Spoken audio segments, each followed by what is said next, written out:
G'day viewers, just a short video to show you my progress putting the machine back together. As you can see, I finished the motor. Well, I haven't finished it, but it's all back together and running. Pretty good for a first time attempt, I suppose. Why I'm showing you this video is a lot of people have a bit of confusion about how to lay out their electronics and battery. This is applicable from 1999 to 2013, carburetor model CT110s, 12 volts. So it just shows how the electronics is organised. You've got your regulator here, battery box, your fuse, spare fuse, flasher unit, indicator unit, whatever you want to call it, and your CDI module. So that's the layout, nice and neat, and it fits behind the cover, so I just thought I'd share that with you. And yeah, the motor goes really well. I'll start it up obviously, so let you know. The first time I kicked it over after putting it in the bike, it sort of had a big pop. I didn't even test it for spark. I just hooked the spark plug lead straight up and gave it a kick, and it felt good. The compression was really good. Well, it should be. It's a brand new cylinder, brand new piston and rings and new head, and it was really clattery to start with because I didn't have a clue on how to do the tappet adjustment. I tell you what, you hear that noise and you soon find out how to adjust your tappets. So I'll just give it a quick start. Find the key there somewhere. Oh, wrong angle. There we go. It's in neutral. Switch is on. You notice I got a 6-volt switch. That's I've changed this over to 12 volt. It was 12, then it went back to 6, and now it's back to 12 again, so I've got to change that back. So yeah, it should, petrol's on, yep. Right. Whoa, something's gone wrong.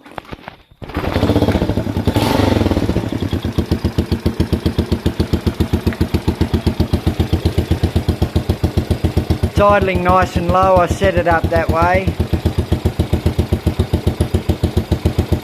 I don't know what happened there. It didn't start like it normally. It felt funny on the Kickstarter. I've just adjusted the clutch, so that might have something to do with it.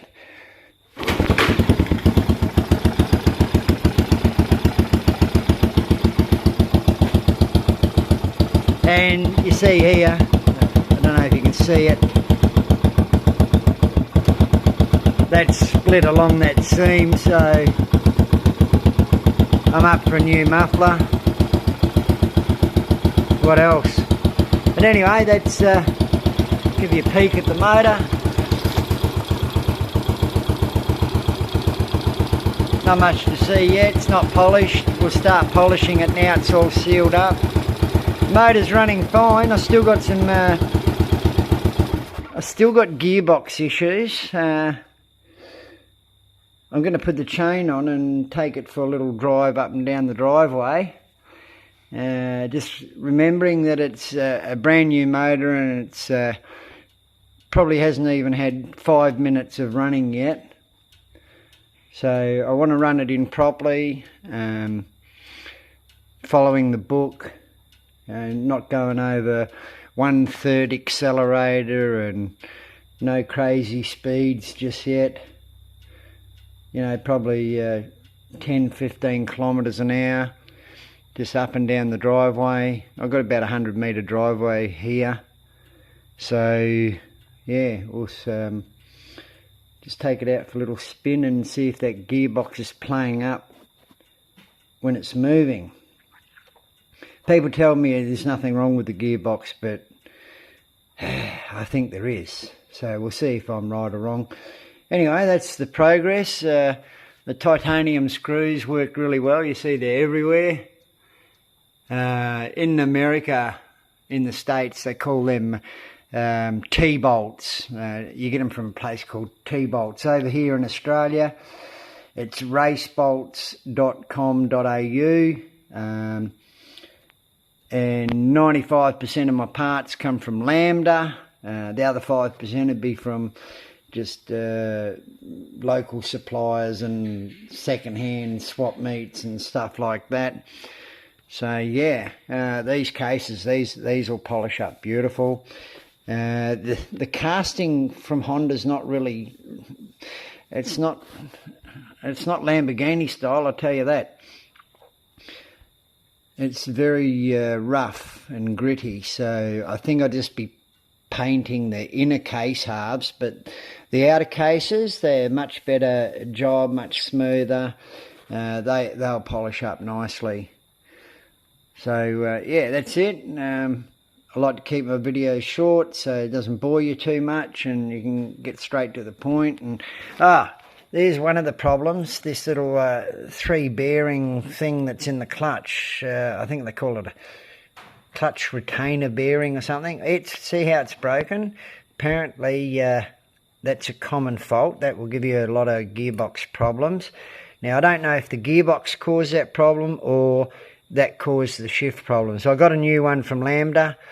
It was pretty cheap, $15, $16 or something. I can't recall.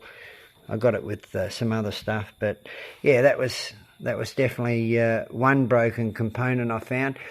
All the other gearbox components look really good, but now I'm a bit dubious about the shift drum. We'll look into that further. I might have to pull this motor out and strip it down again. And this time it'll be easy because I got these hex head bolts. Yeah, I put. If you're going to use titanium, people, you must use anti-seize lubricant, because titanium will actually freeze into, well, chemically weld itself into the aluminium stronger than iron.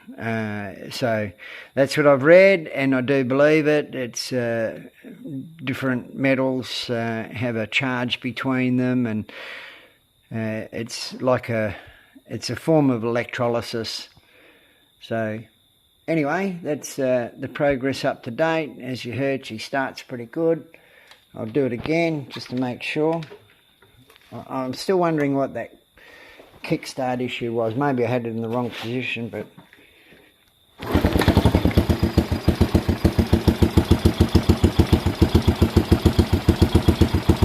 and yeah, I can make it idle faster, but it's a new motor.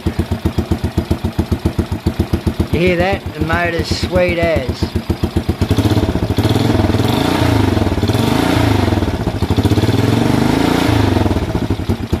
No rattles, no unwanted noises. So anyway, hope you enjoy my little video.